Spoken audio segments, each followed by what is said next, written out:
Hello, everybody. Welcome back to another episode of Know Your Daughter Characters, a series from your very own Good Game, everybody. Previously, we looked at Razor, and guess which hero we'll be talking about today.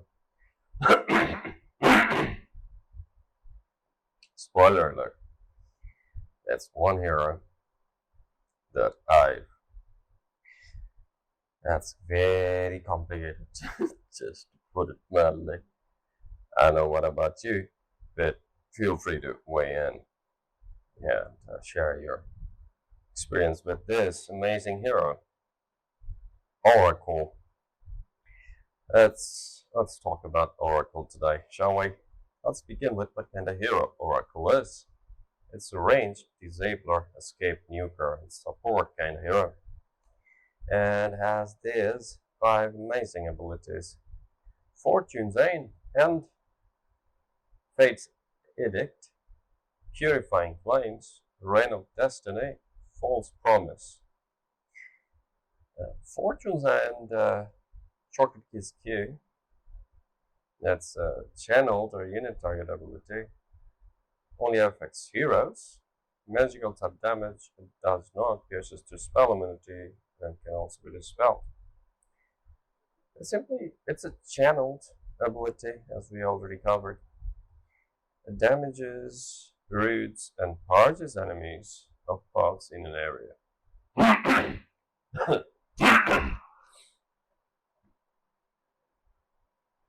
If target is an ally, it will only purge debuffs. Root duration is equal to the time spent channeling. So more time used in channeling, more roots and more purges would be in effect. Now, looking at its stats for this ability, we can see maximum channel time is 2.5 seconds. Damage starts at 100 and goes up to 280 at level 4. So each level it goes up by 60 more damage. Minimum root duration is 0.5 seconds. Maximum root duration is 2.5 seconds. As I said, more time in channeling means more root time.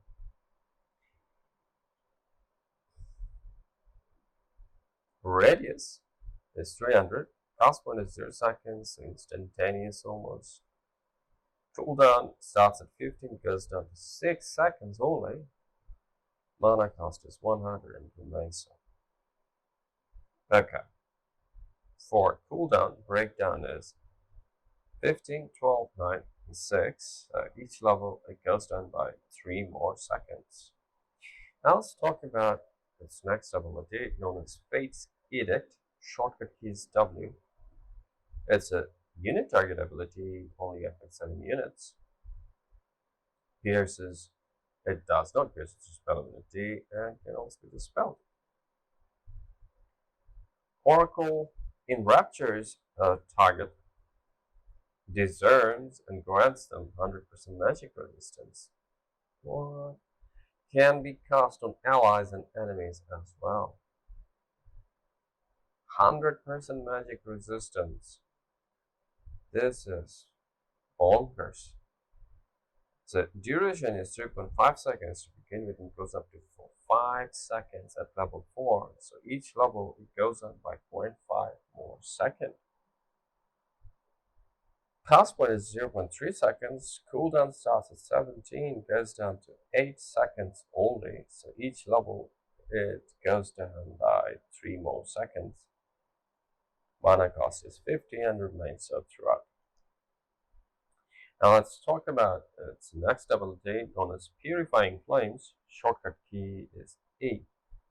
It's a unit target ability, only affects allied units this time. Magical type damage, it does not pierce through spell immunity and can also be dispelled. It simply deals heavy magic damage to the target before regenerate health over time. So it causes damage, magical damage, to allied unit target, and just to regenerate health over time. We'll get to know about this a bit more momentarily. Let's proceed. Amount of health is regenerated exceeds the amount of initial damage. There you go. So, gives you back and more. So, can be cast on enemies and allies as well. So why did you just say it's allied units only? It should be allied and enemy. Both units. Can be cast on enemies and allies. So stand corrected. Can be stacked with itself as well. So now looking at stats for this ability, we can see damage starts at 90, goes up to 360 at level 4. So each level goes up by 90 more damage. Heal per second starts at 11, goes up to 44 per second. So that's quite a lot of healing per second. So each level goes up by 11 more heal per second. And total heal starts at 99, goes up to 396. So yeah, so damage 360 and gives back 396 at level 4. So heal for damage it gets so 99 and 99, so it goes up by 99 heal per second goes up by on each level. So 99, 198, 297, 396. Duration is 9 seconds. Cost point is 0.15 seconds, so almost instantaneously.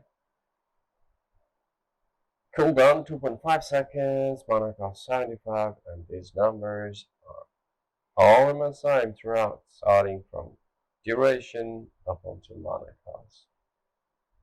Now let's talk about Reign of Destiny, shortcut key is D.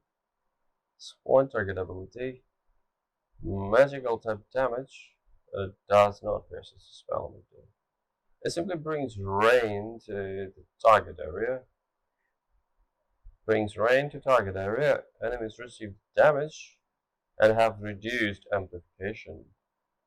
Allies heal and have increased heal amplification. So allies heal and have increased heal amplification. Interesting. Now, looking at its stats, we can see radius is 650, duration is for 10 seconds, damage or heal per second is equal, and that number is 60 per second. That's quite a lot of heal or damage, if you ask me. For 10 seconds, 600 per second. What? 60 per second goes almost 6. Goes up to 600. Damage or heal? Take your pick. Heal amplification is 25% on top of it. Cost point is 0.2 seconds. Cooldown is 40. Mana cost is 150 and remain same all these numbers throughout. Now let's talk about its ultimate ability known as False Promise. Shortcut key is R. It's a unit target ability. Only affects allied heroes. You kidding me? Okay. Pierces through spell immunity and cannot be dispelled either. Or it simply delays any healing or damage taken until False Promise ends. So yeah, this is one ability which is very cryptic to me. So delays any healing or damage taken until False Promise ends. So any healing that is delayed by False Promise is doubled. Removes most negative status effects. Most negative status effects disable on initial cast. Okay. Duration starts at 7 seconds and up until to 10 seconds at level 3. So each level goes up by 1.5 seconds more. The cast point is 0.3 seconds. Cooldown starts at 110, goes down to 60 seconds at level 3. So each level it goes down by 35. 35? Or 25? 25, right? Or 35?